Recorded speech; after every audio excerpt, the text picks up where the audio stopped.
Hello तो दोस्तों, कैसे हैं आप सभी लोग। आशा करता हूँ आप सभी लोग बहुत बढ़िया होंगे।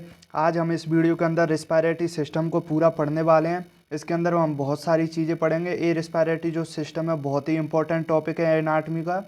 इसके अंदर हम एनाटमी एंड फिजियोलॉजी पढ़ेंगे। रिस्पायरेटरी सिस्टम की पूरी अच्छे से इसको डील करेंगे। अगर आपने हमारी पिछली वीडियो नहीं देखी है तो उसमें बहुत सारे सिस्टम की और हमने मेन टॉपिक्स पर वीडियो बना रखी है, उनको जाके देख लें। और सब्सक्राइब नहीं किया तो प्लीज़ सब्सक्राइब कर लें। तो इसके अंदर हम रेस्पायरेटरी सिस्टम के बारे में बात करेंगे। रेस्पायरेटरी सिस्टम क्या होता है, ये एग्जाम के लिए भी बहुत खास है। 15 नंबर का क्वेश्चन देखने को मिलता है। पूरा का पूरा हमें समझेंगे, पढ़ेंगे। तो प्लीज़ आपने नहीं पढ़ा है तो पूरी की पूरी वीडियो देखनी है और अच्छे से पढ़ना है ताकि तुम भी कभी ना भूलो। तो सबसे पहले हम बात कर लेते हैं कि इसके अंदर हम पढ़ेंगे क्या। तो टुडे स्टडी ऑन टॉपिक, इसके अंदर आज क्या टॉपिक्स होने वाले हैं। तो इसके अंदर सबसे पहले हम पढ़ेंगे रिस्पायरेटरी सिस्टम क्या होता है। नेक्स्ट हम पढ़ेंगे टाइप ऑफ रिस्पायरेशन, कितने टाइप का रिस्पायरेशन होता है। रिस्पायरेटरी ऑर्गन कौन कौन से होते हैं। रिस्पायरेटरी एक ट्रैक्ट होता है जिसमें मुंह से लेके लंग्स तक कौन कौन से ऑर्गन आते हैं, जो कौन कौन से सहायता करते हैं, कैसे काम करते हैं, कहाँ पर होते हैं, वो सारी चीज़ें पढ़ेंगे। नेक्स्ट हम पढ़ेंगे structure of respiratory system. Respiratory system के अंदर कितनी स्ट्रक्चर्स आती हैं। और नेक्स्ट लास्ट हम पढ़ेंगे function of respiratory system. Respiratory track मतलब सिस्टम के फंक्शन क्या होते हैं, इन सब चीज़ों के बारे में पढ़ने वाले हैं। बिना किसी देरी के शुरू करते हैं। लेकिन आपने सब्सक्राइब नहीं किया तो प्लीज़ एक अपना सब्सक्राइब ज़रूर कर लें। शुरुआत करते हैं। तो यहाँ पे रिस्पायरेटरी सिस्टम क्या होता है, सबसे पहले हम इजी लैंग्वेज में हिंदी इंग्लिश दोनों में समझेंगे। बीएससी नर्सिंग जीएनएम नर्सिंग सबके लिए इंपॉर्टेंट वीडियो है, पूरा देखें, अच्छे से देखें। सबसे पहले होता है कि रिस्पायरेटरी सिस्टम क्या होता है, इसके बारे में पढ़ लेते हैं। तो रिस्पायरेटरी सिस्टम में क्या, प्रोसेस बाय विच, इसके अंदर है process by which O2 is taken, यानी कि एक ऐसी प्रोसेस है रिस्पायरेशन जिसके अंदर हम ऑक्सीजन को अंदर लेते हैं and CO2 is given out, और CO2 को हम बाहर छोड़ते हैं। एक ऐसी प्रोसेस है जिसके अंदर हम ऑक्सीजन को अंदर लेते हैं और CO2 को बाहर छोड़ते हैं। नेक्स्ट रिस्पायरेटरी रेट के बारे में जान लेते हैं। नॉर्मल रिस्पायरेटरी रेट कितनी होती है, तो 12 से 16 ब्रीथ पर मिनट नॉर्मली जो एडल्ट की एक एवरेजली रिस्पायरेटरी रेट होती है वो इतनी देखने को मिल सकती है। नेक्स्ट हम बात करें कि टाइप ऑफ रिस्पायरेशन, रिस्पायरेशन कितने टाइप का होता है। तो रिस्पायरेशन के बारे में बात कर लेते हैं। रिस्पायरेशन दो टाइप का होता है, एक्सटर्नल रिस्पायरेशन, इंटरनल रिस्पायरेशन। इसको बहुत अच्छे से समझेंगे। काफ़ी स्टूडेंट इसमें कंफ्यूज होते हैं, लेकिन कंफ्यूज होने में इसमें कुछ है ही नहीं, बिल्कुल ध्यान से सुनना है। एक्सटर्नल रिस्पायरेशन मतलब बाहर, एक्सटर्नल मतलब बाहर बॉडी के। तो इसके अंदर क्या होगा, external respiration gases O2 and CO2 between lungs and blood. ये क्या कहना चाह रहा है, इसको ध्यान से सुनो। एक्सचेंज ऑफ रिस्पायरेटरी गैसेज, यानी कि इसके अंदर गैसेज एक्सचेंज होंगी। कौन कौन सी होंगी, तो O2 होगी और CO2 होगी। दोनों किन किन के बीच होंगी, तो लंग्स एंड ब्लड के बीच में होगी। यानी कि हम सांस लेंगे, मुंह के द्वारा लंग्स में पहुंचेगी, एल्वुलाई में पहुंचेगी, और वहाँ पे ब्लड बहता है तो ब्लड उस ऑक्सीजन को ले जाएगा। तो वहाँ पे गैसेज का एक्सचेंज हो रहा है ना, वो कहलाता है हमारा external respiration. Internal internal respiration क्या होता है, इंटरनल रिस्पायरेशन के बारे में बात, exchange of gases between blood and tissue. अब इसके अंदर क्या हो रहा है, यहाँ से तो ब्लड ले गया था, ये तो एक्सटर्नल रेस्पायरेशन हो गया ऊपर लंग्स में। अब ब्लड और सेल के बीच में अंदर जाके एक एक सेल को ये ब्लड प्रोवाइड करवा रहा है, तो वहाँ पे जो रिस्पायरेशन होता है ना, वो इंटरनल रिस्पायरेशन होता है। तो सीधी सी आप ऐसे कह सकते हैं कि एक्सटर्नल रिस्पायरेशन तो लंग्स और ब्लड के बीच में होता है, और इंटरनल रिस्पायरेशन होता है वो सेल टू सेल या फिर टिश्यू या ब्लड के बीच में होता है। क्योंकि सेल से टिश्यू होता है तो टिश्यू ब्लड कह लो या सेल टिश्यू सेल ब्लड कह लो। ये हमारे होता है। अब प्रोसेस ऑफ रिस्पायरेशन पढ़ेंगे, ये क्या चीज़ होती है। तो प्रोसेस ऑफ रिस्पायरेशन में क्या देखने को मिलता है, तो इसमें दो चीज़ें, एक तो इंस्पायरेशन है, एक एक्सपायरेशन है। इंस्पायरेशन और एक्सपायरेशन में क्या देखते हैं कि इंस्पायरेशन में देखेंगे air enter the lungs from atmosphere. Inspiration मतलब इसका मतलब कि बाहर से एटमॉस्फेयर, यानी कि हमने इन्वायरमेंट ऑक्सीजन अपने अंदर ली है, खींची है, उसको हम इंस्पिरेशन बोल देते हैं। एक्सपायरेशन हम बोलते हैं कि हम अपने लंग से बाहर की तरफ ऑक्सीजन मतलब CO2 छोड़ रहे हैं, उसे एक्सपायरेशन बोलते हैं। सांस लेना इंस्पिरेशन कहलाता है, एक्सपायरेशन कहलाता है सांस को छोड़ना, सिंपल सी भाषा में। रेस्पायरेटरी ट्रैक्ट क्या होता है, तो रेस्पायरेटरी ट्रैक्ट के बारे में समझते हैं। रेस्पायरेटरी ट्रैक्ट एक ऐसा मतलब इसके अंदर एक ऐसा ट्रैक्ट होता है जिसके अंदर ये शुरू से लेकर लास्ट तक कौन कौन से ऑर्गन काम कर रहे हैं, कौन कौन से ऑर्गन इसके अंदर होते हैं, वो सारे ऑर्गन की स्ट्रक्चर पढ़ते हैं, उनके बारे में पढ़ते हैं, रेस्पायरेटरी सिस्टम के अंदर पढ़ते हैं। तो इसमें सबसे पहले नोज क्या होती है, मतलब शुरू में हम नोज से पढ़ेंगे, मतलब रिस्पायरेटरी ट्रैक्ट के अंदर कौन कौन से ऑर्गन आते हैं। तो नोज आएगी सबसे पहले, नाक से हम सांस लेते हैं, मुंह से भी ले सकते हैं, लेकिन नाक से हमारा स्टार्ट होता है। नोज हो गया, फेरेंक्स हो गया, नाक के बाद फेरेंक्स आता है, लेरिंग्स आ गया। अब नोज, फेरेंक्स, लेरिंग्स या फिर माउथ से बोल लो, यहाँ तक का जो लेरिंग्स तक होता है, ये मतलब साउंड के लिए भी लेरिंग्स होते हैं, मतलब आवाज़ वगैरह निकालते हैं। तो नोज से लेके लेरिंग्स तक क्या होता है, अपना अपर रेस्पायरेटरी ट्रैक्ट ये पार्ट होता है। कि अपर रेस्पायरेटरी ट्रैक्ट कहाँ तक है, तो लेरिंग्स तक होता है। उसके बाद ट्रैकिया से लेके एकदम एल्वुलाई तक अपना लोअर रेस्पायरेटरी ट्रैक्ट पार्ट होता है। तो इसके अंदर आगे पढ़ते हैं क्या होता है। फिर ट्रैकिया होता है, एक नली आती है, ट्रैकिया होता है, दोनों लंग्स के बीच में होता है। फिर आती है टू ब्रोंकाई। अब एक ट्रैकिया से दोनों तरफ जो हमारी नलिकाएं विभाजित होती हैं, आगे जाके दो पार्ट में बट जाती है, उनको हम ब्रोंकाई बोलते हैं। जो एक तो बढ़ती है राइट लंग्स में, एक होती है लेफ्ट में। लेफ्ट में जा रही है वो लेफ्ट लंग्स में जा रही है, और राइट की साइड में राइट लंग्स में जा रही है।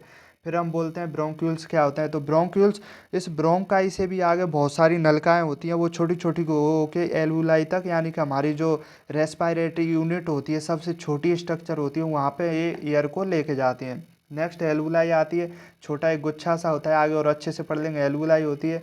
अब ये हमारा क्या होगा, रेस्पायरेटरी ट्रैक्ट हो गया। इसके अंदर क्या होता है, तो टू लंग्स होते हैं, तुम्हें पता है, दो लंग्स होते हैं, राइट और लेफ्ट होते हैं। एक छोटा सा होता है, एक थोड़ा बड़ा होता है।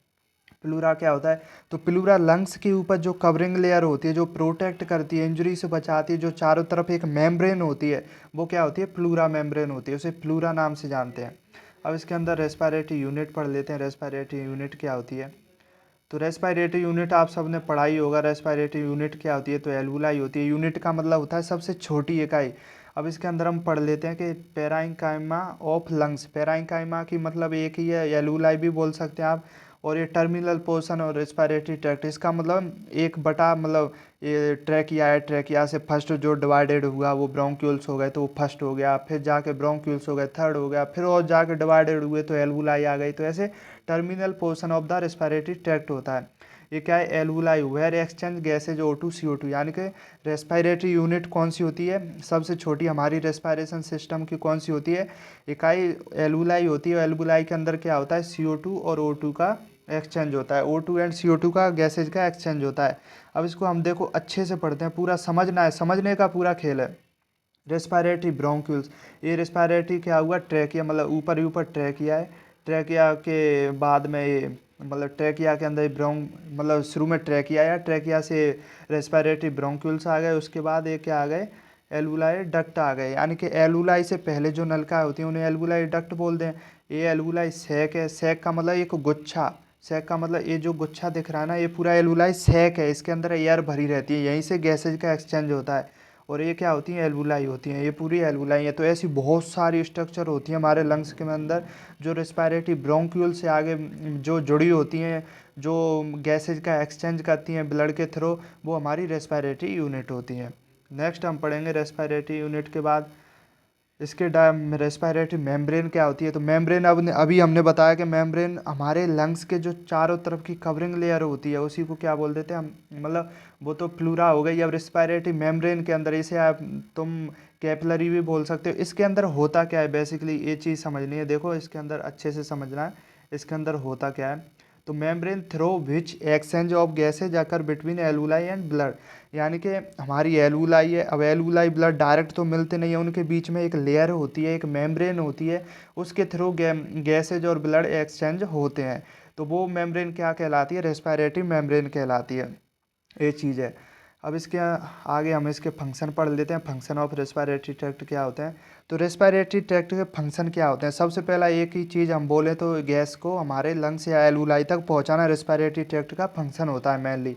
अब इसके अंदर पूरी चीज़ पढ़ लेते हैं, क्या होता है, गैसेज एक्सचेंज, यानी गैस एक्सचेंज तो करना ही है। फंक्शन ऑफ रेस्पायरेटरी ट्रैक्ट का मेन मतलब क्या होता है, गैस एक्सचेंज करना, ऊपर से नीचे ला के गैस का एक्सचेंज करना होता ही है, लेके आना ही होता है। वार्मिंग एंड ह्यूमिडिफाइंग एयर, इसका मतलब होता है कि जो मतलब एयर आ रही है, अब ऐसे गर्म एयर जो होती है वो सॉलिड भी हो सकती है, कैसी भी हो सकती है। मतलब कहने का तरीका ये है कि जो एयर आती है उसको हमारे लंग्स में वार्म करके, मतलब थोड़ा गर्म करके, नमी बना के, नमी युक्त बना के हमारे लंग्स तक पहुंचाना काम होता है रेस्पायरेटरी ट्रैक्ट का। नेक्स्ट जो इसके अंदर प्रिवेंशन ऑफ डस्ट पार्टिकल। अब हमारे मान लो कि शरीर में, बॉडी के अंदर हमारे लंग्स में हमने सांस ली और कोई भी ऐसे डस्ट पार्टिकल हैं जो अंदर चले गए, तो उनको बाहर निकालना, या तो वो स्नीजिंग के द्वारा यानी छींकों के द्वारा, या कफिंग के द्वारा खांसी आ जाएगी, ऐसे निकल जाएंगे म्यूकस के साथ में लिपट के, या फिर ऐसे ही उनको अंदर आने ही नहीं देती, एक प्रोटेक्ट करती है, वही क्या कहलाता है, प्रिवेंशन ऑफ डस्ट पार्टिकल इसका फंक्शन होता है।